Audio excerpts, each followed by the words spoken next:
മഴ തോരും മുമ്പേയുടെ നാളത്തെ എപ്പിസോഡിന്റെ പ്രൊമോയിലേക്ക് എല്ലാവർക്കും സ്വാഗതം.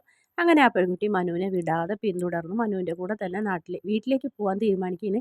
മനു ആണെങ്കിൽ ആ പെൺകുട്ടിയെ സ്നേഹത്തോടെയൊക്കെ തലയിലൊക്കെ തലോടനൊക്കെ ചെയ്യുന്നുണ്ട്. അത് ആ പെൺകുട്ടി പ്രണയമായിട്ട് തെറ്റിദ്ധരിക്കുന്നുണ്ട്. അങ്ങനെ അവരുടെ ഒരു ഭാഗമാണ് കാണിക്കുന്നത്.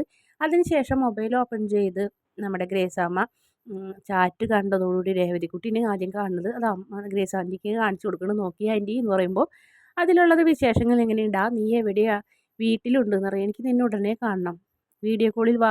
പറ്റില്ല, നേരിട്ട് കണ്ട് പറയാനുള്ള കാര്യങ്ങൾ, ഞാൻ അങ്ങോട്ട് വരട്ടെ എന്നൊക്കെ ചോദിച്ചുകൊണ്ടുള്ള മെസ്സേജിന് കാണുന്നത്. അത് കണ്ടപ്പോൾ തന്നെ ഗ്രേസാമ്മയ്ക്ക് കാര്യം മനസ്സിലാവുന്നുണ്ട്. തൻ്റെ മകൻ്റെ കുഞ്ഞ് ഷെറിൻ്റെ വയറ്റിലുണ്ടായിരുന്നു. തൻ്റെ പേരക്കുട്ടി, തൻ്റെ മകൻ്റെ ചോര അതിവിടെ ഉണ്ടോ, ജീവിച്ചിരിപ്പുണ്ടോ, മരിച്ചോ എന്നൊക്കെ ഇങ്ങനെ ആലോചിക്കുന്നു. രേവതിക്കുട്ടിയാണെങ്കിൽ ആകെ വല്ലാണ്ടാവണ്. അപ്പോൾ ഒരു 80% ആ കുട്ടീനെ നശിപ്പിച്ചിട്ടുണ്ടാവും എന്ന് തന്നെയാണ് രേവതിക്കുട്ടിയും പറയുന്നത്.